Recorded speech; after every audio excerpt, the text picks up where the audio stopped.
Heyo everybody, Haku here with a special double review, this of 91 Days episodes 6 and 7, and I just watched them and took notes on them, and they're two of the most intense episodes of anime that I've ever seen. Of all the anime that I've seen over 60 some, and these were two of the most intense episodes, just each on their own.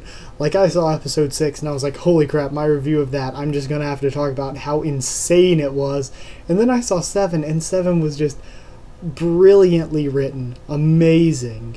So, I'm gonna go ahead and start talking about episode 6, and I'll give my full review and my score and everything, then I'll do the same for 7. So starting off with 6, we do take Tigre to Fango's place to get some medical attention, and Fango is the freaking best. He is so entertaining, best character by far, and I loved his interaction with Nero, and the way he laughed at Nero. I just lost it. It was so freaking good. And of course, they now need to make their plan to get to Don Orco. We see that Don Orco is speaking with Frate and Ronaldo, meeting at his restaurant. They're talking about Nero, and also once Frate and Ronaldo leave, Orco muses about what he has to do about Fango. So then we get started with our plan. So we find out that Tigre is going to pull through, and as we start with our plan, Nero and Angelo head to the Ultimo Orco to meet with Don Orco, and their meeting was intense. It was so good. Like, I know there was one episode that I've talked about before it was Hunter x Hunter, where the entire episode was just a meeting, just a conversation between Meruem and Welfin, and I said that it was one of the most intense episodes of anime, and all it was just a conversation. They could have done that here. This was so crazy good. Like, I loved the conversation with Don Orco and Nero and Angelo. Like, I was completely sucked into it. And from there, they actually take Don Orco to the lodge. At least I believe that's what they called it last episode. But they take him to the lodge, and what I thought was a super risky move, Angelo tells all his shit about who he really is to Don Orco, just to test him out and see if he was the one that wrote the letter. But that shit didn't work out. So they all go into the lodge. Volpe gets shot in the shoulder because he's hiding in a barrel, but he busts out. Gunfight ensues, and it appears that Angelo actually shoots Nero, but it's a setup because he then goes to celebrate and drugs both Don Orco and Corvo, and Volpe escapes their men, and the rest of the men have to go chase after him, so they don't see that the two of them get drugged. So then we find out Nero is fine, it was all set up, and they go and take Don Orco to Fango. Oh my gosh, yes. Next we do find out that Angelo thinks that the fourth man that Nero talked about is actually the one who wrote the letter, and he thinks that he might actually be helping Angelo get his revenge out of some sort of sense of guilt or something like that, which of course makes sense, and I think that's a complete possibility as well. So after that, we get into the best freaking scene. We get to the scene where Fango takes over the Orco, says it's now the Fango family, the Ultimo Fango is the restaurant, and Fango just freaking, it was the best scene. I was dying the entire time with him talking to all of Don Orco's, closest men, and then he feeds them the lasagna, and I lost my shit at the reveal that Orco was in the lasagna. I could kind of see it coming, but I lost my shit. I was like, are they really going to do that? And they did it, and I was just blown away, because anime, a lot of it doesn't quite get that dark, but it was so good. Just the dementedness of Fango mixed in with Fango actually, knowing what he's doing. It actually being a full plan, and him having that all set up. It's this weird balance between Fango being a madman, but he isn't a madman just flying and doing whatever he wants. There's a rhyme and a reason to the madness. So overall, I thought that the conversations were amazing and intense, and those scenes were really beautiful when they had the confrontation scenes. And also the action and the plan was really well thought out and well written. So I really liked that from a writing standpoint. And also the final scene with Fango in the restaurant was just amazing. That scene was one of the first anime scenes to really, really, truly blow me away in a long time. I was absolutely in love with it. So because of all that, I'm giving this one 10 Otomo Fango lasagnas out of 10. Like, perfect score just because it is one of the most, if not probably the most entertaining episode of anime that I've seen in a very long time. The most entertaining one episode. I was completely sucked into this one. So, yeah, from there, I guess I'll just jump straight into episode 7 since we're doing 2-in-1 video. So we start out episode 7 with Ronaldo and Fio in the bedroom, and we find out that Fio wants to get Nero back. She wants them all to go back to being a family, how things once were, because things have gotten too friggin' crazy. And of course that's not going to happen with Ronaldo in the picture, because the dude is a friggin' ass. He's manipulating the shit out of both Fio and Frate, and using fear of the Galacias to get away with it, essentially. And then we also jump and we see Nero and his group, all of our main characters no, that wasn't until later on. Sorry, getting confused. We see Nero and Angelo, and they're eating and meeting with Fango and Lacrima. So we see them all together, and pretty much Lacrima tells them she needs them to go and start some chaos. But Fango just looks so badass. I love the change in his design with the hair and everything. Fango looks like, he's the best character ever, man. So as I said, Ronaldo is playing Frate, and we get to see a little bit more of that, a little bit more of the mind play here. And we then see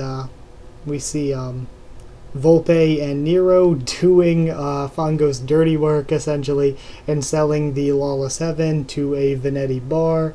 Uncle Gonzo comes in and talks with Nero, says they want him back at the Venettis, but like, some of them want him back, but it's not smart. If he goes back, then Frate and Ronaldo will most likely kill him, so it's not safe for him to come back at this point. So Frate is freaking out because under him the profits for the family are way, way down, especially with Fango and Nero both causing trouble for them and pretty much taking over their territory.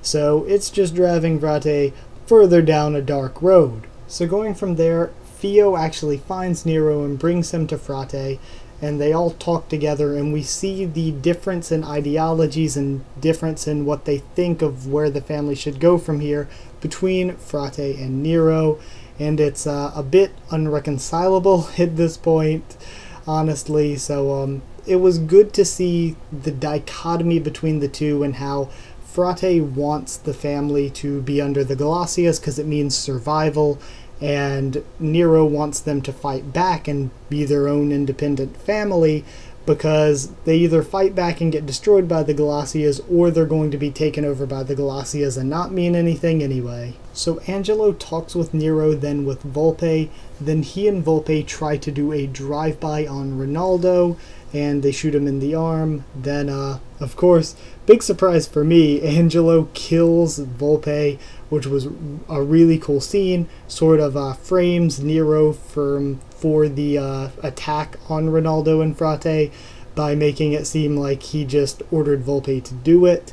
And then the Venettis actually hang the corpse of Volpe from the bridge where Nero can see it, and Frate, on drugs, is spiraling down a darker and darker path, so we see more of just pressure and just build up between Frate and Nero, just leading to a confrontation. Like, you know what's going to happen because we're seeing both of them just in a state of desperation. One of Nero's closest friends just died. Frate is just losing everything he cared about and struggling to keep what he does have together. And of course the drugs and Ronaldo are forcing him into a darker and darker place. So we find out that Ronaldo's even more of a dick than we thought, and he's using Fio and her pregnancy, because apparently he got her pregnant, he's using that as more leverage to try to get to Nero. And also we find out that on the other side, Fongo is saying, you know, Nero is the dude who's meant to be the leader of the Venettis, and he'll do anything in his power to help him get there. So Nero, again, showing how both he and Frate are getting into a really dark place.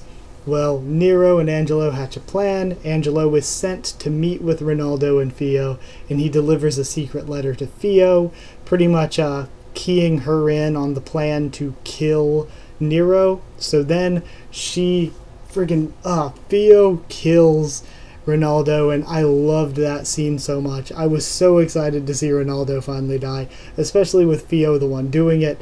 I love that scene so much. I was so happy. I was like, fuck yes, finally. And right after that, we go into the final confrontation with Frate and Nero, and it was intense. We find out that Frate had a gun, and unbeknownst to anyone else, I think, Angelo actually unloads the gun when he picks it up and places it back down. So Frate goes to shoot Nero. Nero shoots and kills Frate because Frate didn't have any bullets. And with Frate dead, again, that's another thing that I didn't think was going to happen so soon, and I thought it was just incredible. I thought it was amazing. And now, of course, they're trying to, they're sending Fio off. They're making it seem like Frate was the one that killed Ronaldo, and that Nero killed Frate because of it, trying to paint Nero as the good guy so that they don't go to war with the Galasias or get stomped in by them or anything. So it's incredible. And especially the scene with Frate dying, the music was just beyond amazing. Just past amazing. So this episode was incredibly intense. The actual writing of it was pure genius, especially the last few minutes. And honestly, I think that the writing for the psychology of Frate going deeper and deeper and just spiraling down was maybe the best part. That was so well written, and it really drew you in. Frate and his character development, even if you didn't like him, I didn't like Frate, but he was a bad guy, kind of. You weren't supposed to like him. The writing for Frate's character and also Nero's, and the way that they got split apart and the build-up between them was just amazing. This is like incredible writing for one single episode of a show. So again, for this one, I'm going to give it double 10 out of 10. 10 out of 10 for episode 6 and 10 fratricides. Would that be killing your brother? 10 fratricides out of 10 for episode 7. So perfect scores for both, because they're both two of the most incredible episodes I've seen of any show in quite a bit of time. So yeah, that was my thoughts on this. Sorry if there's a lot of jump cuts or if I seem jumbled. I just really wasn't used to trying to get through all this information in a decent amount of time, and I'm still a bit out of practice from coming back from vacation. But either way, if you did like this video, comment down there and tell me what you thought of both of these episodes and what you thought of my thoughts on them. I thought they were just beyond incredible. Two of the best episodes of anything.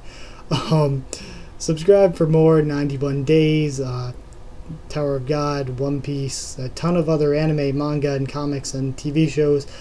Fear the Walking Dead's coming back soon. I'll be reviewing that as well. So lots of stuff. And follow on Twitter if you want, and I'll try to keep you updated there on things. And that's it. So thank you once again for watching, and I'll see you all next time.